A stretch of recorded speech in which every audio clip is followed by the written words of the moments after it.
Hello and welcome back to the Prosperity by Design podcast. I'm your host, Fallon. It's like Jimmy Fallon, but it's my first name. Today, I am here with Mirjana. We've actually been in each other's circles since we both started our online journeys. I'm really excited to have her onto the Prosperity by Design podcast today. So, Mirjana, if you could just take a quick second and introduce yourself, I'd really appreciate that. I'm sure my listeners would too.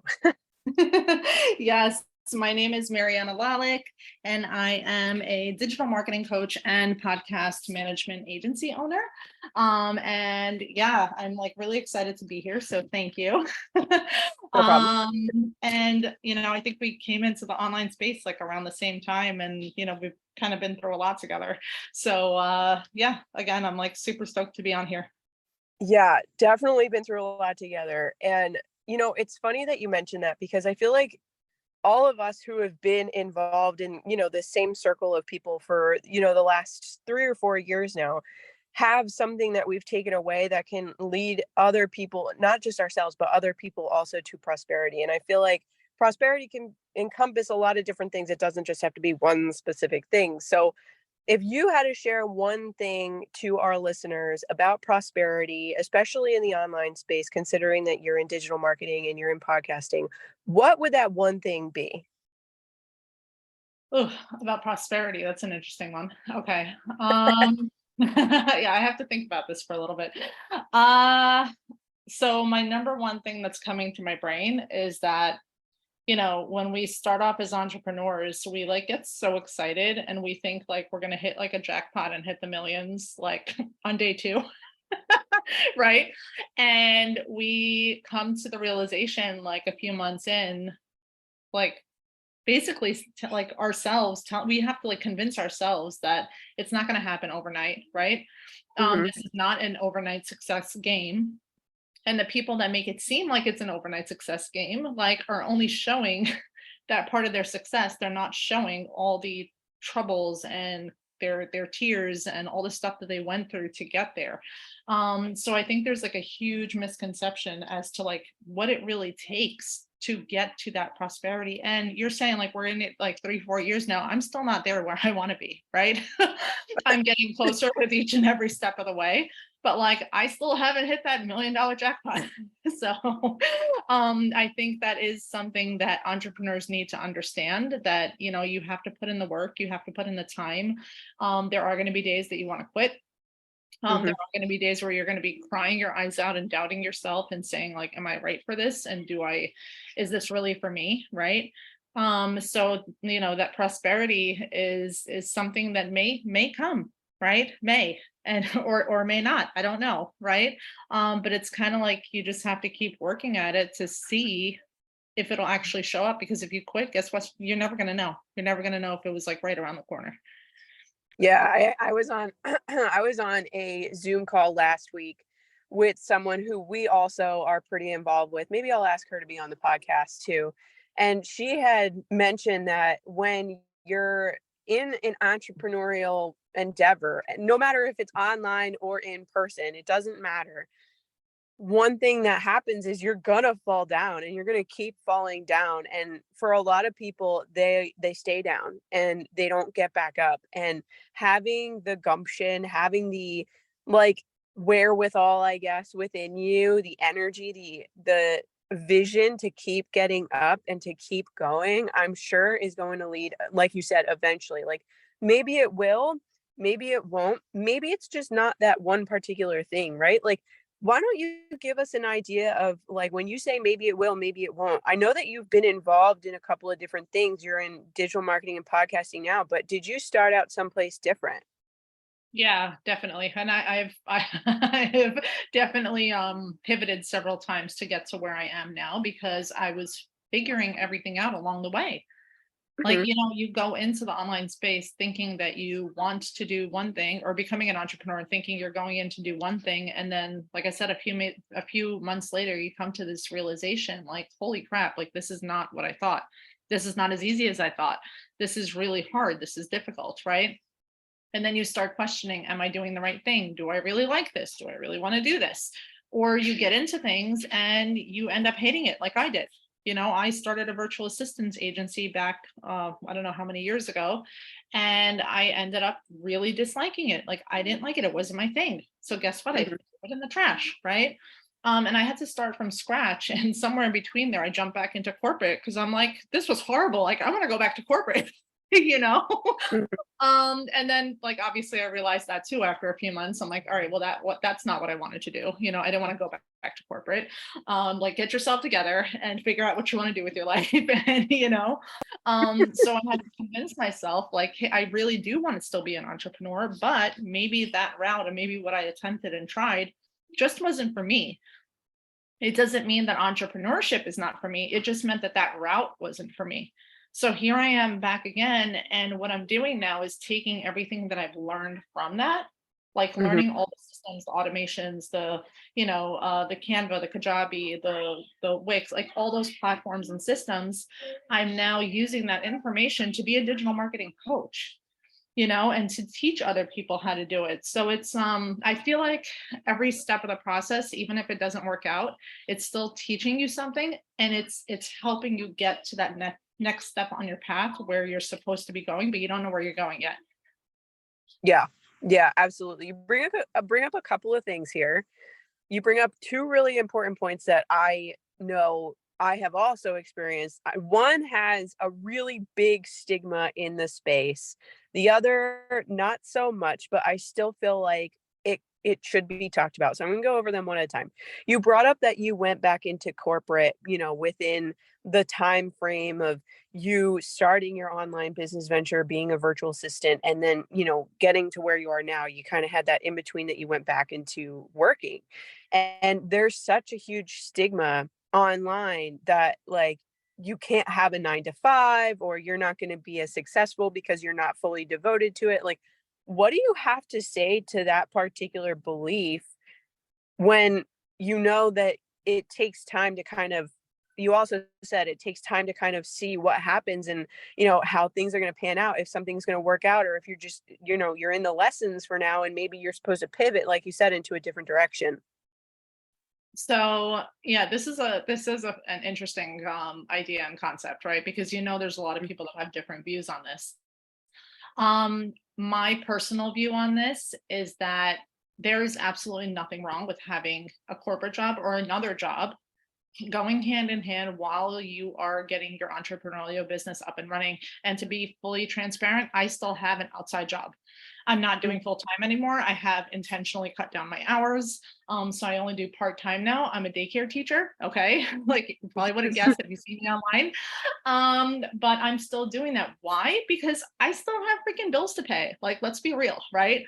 And entrepreneurship and the journey of entrepreneurship is not freaking cheap. Like, we have to learn things, we have to invest in things, we have to put ourselves like in networks so we can actually meet people online so that we can get clients. Like, all of my clients have come from networking groups, or from masterminds that I've joined, or from just random things. Like, they didn't just see me on Instagram and go and purchase from me, right? Like, I've actually met these people in most places, whether it's on a virtual room someplace, like I said, in some sort of group program or something, or a networking event. So for me, either you have to be fully prepared to have those assets from someplace else to be able to invest in that, right? Or you have to have another job in the meantime that can help fund it, right? And fund a daily Yeah. living life, right? Your bills and your mortgage. And I got 3 freaking kids and a house and 2 cars. Like, who's going to pay for that crap? Like, and we're doing construction and renovations, and it's not cheap. And it cannot be all on my husband while I'm sitting here investing in myself and my future, that going like, I don't know where it's going, and especially, and I'm going to bring up another point here too, like, he doesn't know where it's going. So he's like, for him, it's like, okay, like, are you just sitting around here playing on Zoom while I'm out, like, busting my butt, like working 6 to 7 days a week, trying to like keep everything together? And like, like, where's the balance in terms of like the relationship with like funds and all of that stuff? Like, I recognize that I have to pay for my own stuff and at least contribute to the house and whatever, while I am building my dreams. So I don't see anything wrong with it. And a lot of my clients do have corporate jobs. I'm just going to Yeah. point. So, so it's not nothing out of the norm, but like you said, for some reason, people they either like find some like shame around it, or they have this just these thoughts around it that it's like not a good thing. But if you look at it from a financial standpoint, there's absolutely nothing wrong about it. It's actually the smarter thing to do. Yeah. Well, there are a couple of things that I think contribute to that stigma, which are the things that I want to get to because you brought it up before, but just to like talk quickly about like working a 9 to 5. I don't have a 9 to 5. I have an 8 to 3 and I still need to get funds because like you, I am also a mom. I have to pay for my car. I have to pay for, Penelope and her health insurance and all my bills and all of the debt that I, racked up over the course of the last couple of years because I have been investing in my entrepreneurial journey as well. But that like you said, I agree. It is definitely something that is going to help you stay financially afloat while you're going through this journey. Now, one thing that I think contributes to that stigma, that bias, whatever you want to call it, is that there are a lot of people who are marketing that you want to go all in because when you're all in, then it's like you burn all the bridges, you're on the boat, you're it's not floating. It's like you're sailing away, right?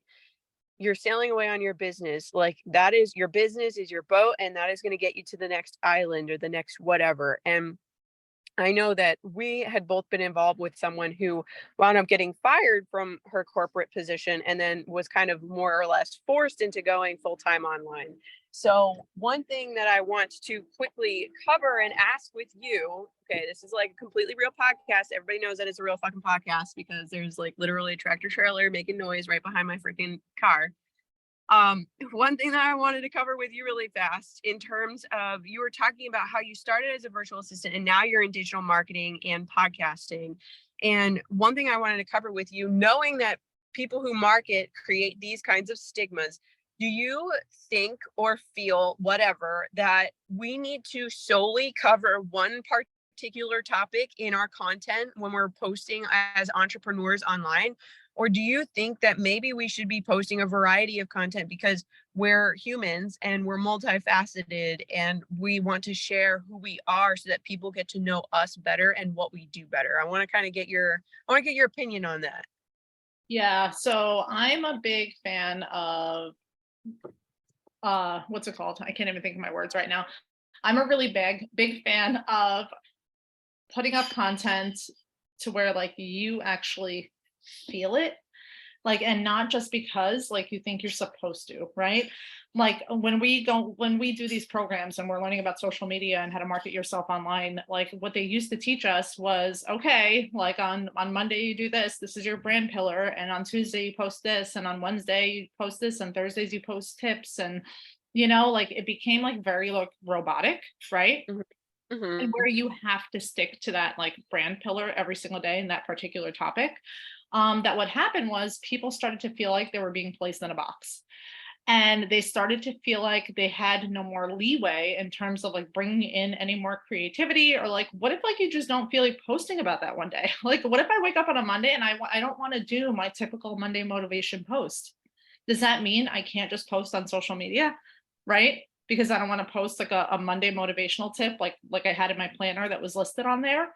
No, Mm-hmm. because what's going to happen, you're automatically going to feel like some sort of restriction or restraint, and you're going to be like, what the hell is this? Like, this is my business. Like, why am I putting myself in a box that I can't even like alter my own content on the days because I'm doing it to like appease other people? So I'm a huge believer, and this is what I do myself. Like what I feel like, that's what I want to post. So I don't go by a specific content calendar, and this is like totally unpopular opinion. I don't have a content calendar. I don't go by only my pillars. I post what I feel when I feel it. Yeah. I don't know if that's bad strategy. Give me your opinion on that. But guess what? It gets me to post. It gets me to post more. Do I still post a lot of stuff that's within my pillars? Absolutely, because yes, it is needed. Let's be real too. It is needed because people need to understand who we are and what we do, and that I'm a digital marketing coach. I can't be a digital marketing coach and like post 0 posts about digital marketing, right? Yeah. I have to make sure it's incorporated in there. But if I want to add a little spice or just add a little personality or something like an event that I want to, or something, like I should have that freedom.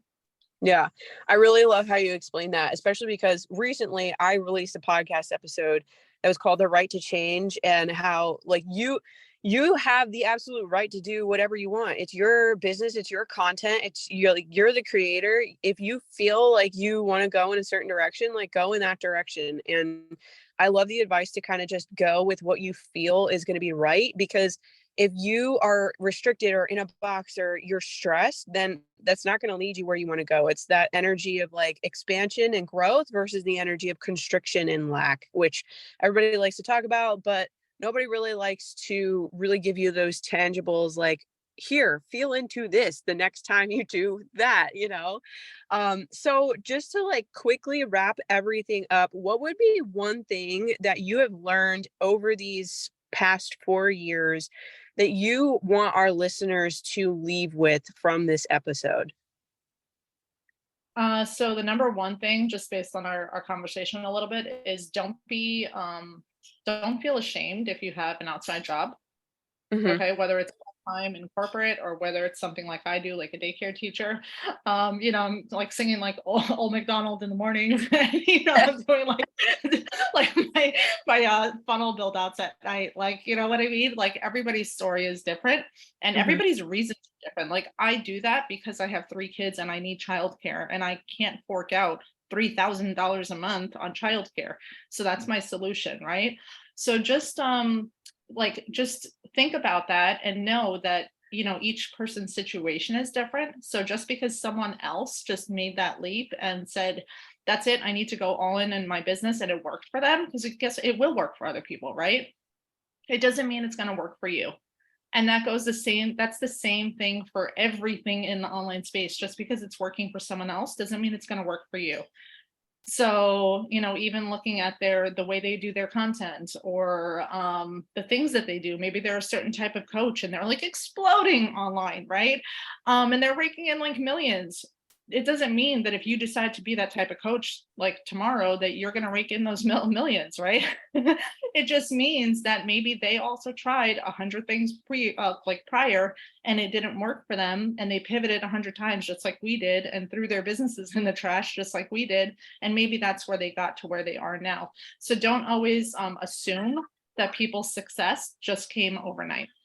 Yeah, that is so important. And I cannot stress that enough. Like, just because this is somebody's system and this is somebody's program and it worked for them, it doesn't mean it's going to work for you. You have to ultimately like know yourself, know what works for you, and do what you feel is right so that you can take the right steps forward for yourself. So I love that you bring that up. Mirjana, before we go, where can everybody connect with you? What do you have going on in your world? Do you have like like a freebie or something? I'm sure I'll get the link from you so I can put it down in the show notes. Do you have something like a program going on right now? Tell us where we can connect and where we can work with you if we're interested. Yes. Well, you could definitely connect with me over on Instagram. My handle is it's Mirjana Lalic 777. And in my bio, you'll see my Linktree link, and you'll see the link there to my podcast, The Resilient Fempreneur. You will see my link to the Backend Business Hub. It's a monthly membership where I literally work with you on Zoom twice a week to help you walk through the back end of your business. So if you get stuck on anything, or if you just want to be held accountable and work with me on Zoom twice a week, you're totally able to do that too. And some people honestly like find so much value in just that, because let's face it, as entrepreneurs, it's really hard to like get off track and like not actually sit your ass down in a chair and do the work, right? Oh yeah.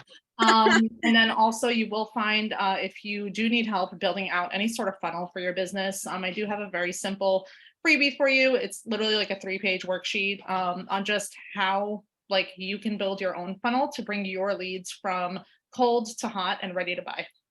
Awesome. Thank you so much, Mirjana, for coming on to the show and dropping all that great value and knowledge. We're going to link up everything that you just talked about down in the show notes. And until then, enjoy, guys. Bye. Bye. Thank you. Yeah. Bye.